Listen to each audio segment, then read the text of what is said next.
Hi friends, welcome to our channel. Sita సుమతితో చెబుతూ ఉంటుంది, రేపు ఎలాగైనా సరే అత్తమ్మ, మీరే మామయ్య పక్కన పీటల మీద కూర్చొని పూజ చెయ్యాలి అని చెప్తూ ఉంటుంది. అది ఎలా కుదురుతుంది? కుదరదు కదా అని అడుగుతూ ఉంటుంది సుమతి. లేదత్తమ్మ, నేను ఎలాగైనా మిమ్మల్ని పక్కన కూర్చోపెడతాను అని మాట ఇస్తూ ఉంటుంది. వద్దు సీత, అనవసరమైన గొడవలు వద్దు. నేను కూర్చోవటం అటు ఆయనకి ఇష్టం ఉండదు, ఇటు రామ్ కూడా ఒప్పుకోడు. ఎవరు ఒప్పుకోరు కదా, ఎందుకు అనవసరంగా ఈ గొడవలు అని అడుగుతూ ఉంటుంది. వద్దు అత్తమ్మ, మీకు అసలు కూర్చోవాలని ఉందా, పూజ చేయాలని ఉందా లేదా అని అడుగుతూ ఉంటుంది. ఉంది అని సుమతి చెప్తూ ఉంటుంది. మరి ఇంకెందుకు ఆలస్యం, నేను కూర్చోపెడతాను కదా. మొన్న ప్రీతి పెళ్లిలో మిమ్మల్ని మావయ్య గారిని పక్కన కూర్చోపెట్టి నేను కన్యాదానం చేయించానా లేదా? ఇప్పుడు కూడా అలానే ఆఖరి నిమిషంలో మీరే పక్కన కూర్చోపెడతాను, మావయ్య గారి పక్కన. మీరు రేపొద్దున్నే లెగిసి రెడీ అయిపోండి అని చెబుతూ ఉంటుంది. సరే సీత అని అనటంతో ఇక ఈ మాటలన్నీ అర్చన వింటుంది. అమ్మో, సీత ఏం చేస్తుందో ఏంటో, ఎలాగైనా మహాతో ఈ విషయం చెప్పాలి అని చెప్పి పరిగెత్తుకుంటూ మహా దగ్గరికి వెళ్తూ ఉంటుంది. అక్కడ మహాలక్ష్మి తెగ సంబరపడిపోతూ ఉంటుంది. రేపు ఎలాగైనా పూజ చేసుకుంటాను, సీత అక్కడ సుమతి ఇద్దరు కళ్ళల్లో నిప్పులు పోసుకుంటున్నారు అని చెప్పి సంతోషంగా ఉంటుంది.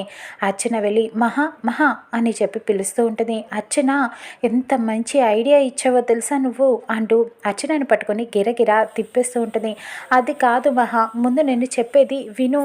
నువ్వు చెప్పిన ఐడియాతో ఆ సీతకి సుమతికి అసలు మతిపోయింది. డిన్నర్ కూడా చెయ్యకుండానే మధ్యలో అక్కడి నుంచి వెళ్ళిపోయారు, మొహాలు డీలా పడిపోయినాయి అని మహా ఆనందంగా చెప్తూ ఉంటుంది. ఆగు మహా, ముందు నేను చెప్పేది విను అని అర్చన గట్టిగా అరుస్తూ ఉంటుంది. ఏమైంది అని అడుగుతూ ఉండటంతో ఆ సుమతికి సీత మాట ఇస్తుంది. రేపు పూజ జరుగుతుందని నువ్వు సంతోషపడుతున్నావు, ఆనందపడుతున్నావు, కానీ పూజ జరిగేలాగా లేదు మహా అని చెప్తూ ఉంటుంది. ఎందుకు అని అడుగుతూ ఉండటంతో మహాలక్ష్మి, రేపు నిన్ను కూర్చోపెట్టకుండా నీ స్థానంలో సుమతిని కూర్చోపెడుతుందంట. ఎలాగైనా సీత జరిపిస్తాను ఈ పూజ అని సుమతికి చాలా కాన్ఫిడెంట్గా చెబుతుంది అని అనటంతో ఆ మతి లేని సీత చెబితే నువ్వు నమ్మేసి నా దగ్గరికి వచ్చి చెప్తున్నావా? అలా కోపడటంతో అర్చన అంటుంది, లేదు మహా, నిజంగానే చాలా కాన్ఫిడెంట్గా చెప్తోంది సీత.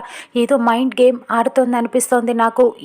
మొన్న ప్రీతి పెళ్లిలో కూర్చోపెట్టలేదా, అలాగే రిపోర్ట్లు ఫేక్వి తీసుకువచ్చాను అని చెప్పి నువ్వు ప్రూవ్ చేసావు కాబట్టి సరిపోయింది.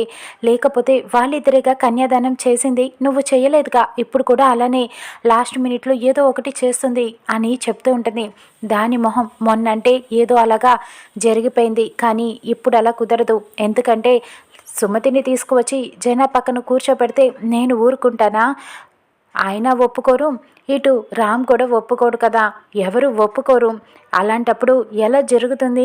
ఇదేమైనా యాడ్ షూటా ఏంటి మేనేజ్ చేయటానికి అని మహాలక్ష్మి ప్రశ్నిస్తూ ఉంటుంది. ఏమో మహా, నాకేదో డౌట్గానే ఉంది అని సీతని తక్కువ అంచనా వేయకు అని చెబుతూ ఉంటుంది. దాని మొహం, అది అంత తెలివి ఎక్కువైంది ఏమీ కాదు.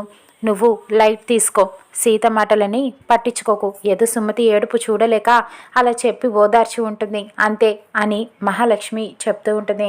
ఇంక వెళ్ళి పడుకో అర్చన అని పంపించేస్తుంది. మహాలక్ష్మి సంతోషంగా ఉంటుంది ఈ పూజ జరుగుతున్నందుకు. అక్కడ రామ్ గదిలో కూర్చొని వర్క్ చేసుకుంటూ ఉండగా సీత పాలు తీసుకువెళ్ళి ఇస్తూ ఉంటుంది. ఏంటి మామ, ఇంకా వర్క్ చేసుకుంటున్నావా అని అడుగుతూ ఉంటుంది. ఏం చేస్తాం, నువ్వు హోమ్ వర్క్ చేస్తున్నావు, నేను వర్క్ ఫ్రమ్ హోమ్ చేస్తున్నాను, తప్పదు కదా అని అంటాడు. ఎందుకు మామ, నేను అటు కిచెన్ని గదిలోకి తీసుకురాను, ఇటు నువ్వు వర్క్ని కూడా గదిలోకి తీసుకురాకు అని చెప్తూ ఉంటుంది. అందుకే కదా నువ్వు రాగానే ల్యాప్టాప్ క్లోజ్ చేసేసాను అని చెప్పి మాట్లాడుతూ ఉండగా పాలిస్తుంది, తాగమని చెప్పి. ఇక తాగుతూ ఉండగా, ఇంతకీ రేపు మనం పూజ చేసుకుంటున్నాం కదా అని అడుగుతూ ఉంటాడు. చేసుకుంటున్నాం మామ, మన ఇద్దరం ఇలానే అన్యోన్యంగా ప్రేమగా ఉండాలి కదా, ఎప్పటికీ లైఫ్ లాంగ్ అని చెప్తూ ఉంటుంది. ఇక పాలు తాగుతూ ఉండగా పొరబోతుంది. రామ్కి, అయ్యో మామ మెల్లగా తాగు, నిన్నెవరు తలుచుకుంటున్నట్టున్నారే అని అడుగుతూ ఉంటుంది. ఇంకెవరు తలుచుకుంటారు అని అడుగుతూ ఉంటాడు రామ్. ఏమో మామ, ఎవరు తలుచుకుంటున్నారో వాళ్ళని ఎదురుగుండా తీసుకురా, వాళ్ళ ముక్కు చెవులు కోసేస్తాను అని చెప్తూ ఉంటుంది. ఈ లక్ష్మణుడు శూర్పణఖ చెవులు ముక్కు కోసినట్టుగానా అని చెప్పి అడుగుతూ ఉంటాడు. అదేం కాదులే అని అనటంతో, నీకు బాగా ప్రేమ ఎక్కువైందనుకుంటాను అని చెప్పి మాట్లాడుతూ ఉంటాడు. అనుమానం ఏం కాదు మామ, ప్రేమ ఎక్కువైంది అంతే అని చెప్తూ ఉంటుంది. ఇంతకీ డైనింగ్ టేబుల్ దగ్గర నువ్వు పిన్ని పూజ చేసుకోవటం ఇష్టం లేనట్టుగా మాట్లాడావు, రేపు ఏమీ చేయవు కదా అని అడుగుతూ ఉంటాడు. నేనేం చేస్తాను మామ, రేపు మనిద్దరం కూడా పూజ చేసుకుంటున్నాం కదా, నేనేమీ చెయ్యను అని చెప్తూ ఉంటుంది. ఏమో నువ్వు ఈ మధ్యన అసలే లాస్ట్ టైంలో షాకులు జలకులు ఇస్తున్నావు కదా అని అడుగుతూ ఉంటాడు. నేనేమి ఇవ్వను మామ, అది సర్ప్రైజ్ అంటారు అని సీత చెప్తూ ఉంటుంది. సరే రేపు మంచిగా పూజ జరిగేలాగా చూడు, నీకొక సర్ప్రైజ్ ఇస్తాను రేపు అని రామ్ చెప్తూ ఉంటాడు. ఏంటది అని అడుగుతూ ఉంటుంది. రేపు చెప్తాను ఇప్పుడు కాదు అని రామ్ అనటంతో ఇకప్పుడు సీత మనసులో అనుకుంటుంది. నేను కూడా రేపు నీకు ఒక మంచి పెద్ద షాక్ ఇవ్వబోతున్నాను మామ అని చెప్పి అనుకుంటూ ఆలోచిస్తూ ఉంటుంది. సరే మామ ఇక పడుకో, మళ్ళీ రేపు పూజ చేసుకోవాలి కదా అని అనటంతో ఇక ఇద్దరూ కలిసి మాట్లాడుకుంటూ ఉంటారు. అలాగా సరదాగా మహాలక్ష్మి జనాని అడుగుతూ ఉంటుంది. ప్రీతిని పిలవనా రేపు పూజకి అని అడగటంతో పిలువు అని చెప్తూ ఉంటాడు. మరి రేవతిని కూడా పిలవాలా అని అడుగుతూ ఉంటుంది. వద్దు అని జన చెప్పి వెళ్ళిపోతాడు.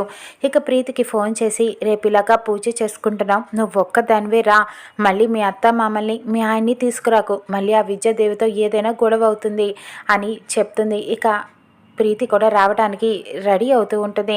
ఇక్కడ అడుగుతూ ఉంటుంది అర్చనని, నేను ఉషను కూడా పిలవనా అని అడగటంతో ఏం వద్దు, ఇప్పుడు అది వస్తే వాడు కూడా వస్తాడు, వాడి మొహం చూడటం నాకు ఇష్టం లేదు అని కోపపడుతూ ఉంటుంది.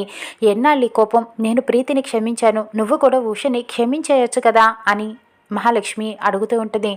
తను నీ పెంపుడు కూతురు, ఉషా నా సొంత కూతురు, ఎలా క్షమిస్తాను అని అనటంతో నేను కూడా ప్రీతిని ప్రేమతో ఏమీ పిలవలేదు, నువ్వు ఇందాక చెప్పావు కదా ఆ సుమతిని కూర్చోపెడుతుంది సీత అని, అందుకనే ప్రీతి వస్తే నాకు సపోర్టుగా ఉంటుంది అందుకనే పిలిచాను అని మాట్లాడుకుంటూ ఉంటారు.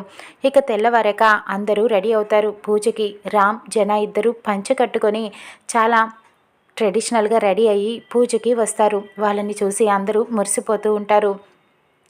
ఇక పూజకి అన్నీ సిద్ధం చేస్తూ ఉండగా ఇక్కడ సీతమ్మ ఎక్కడ అని చలపతి అడుగుతూ ఉంటాడు.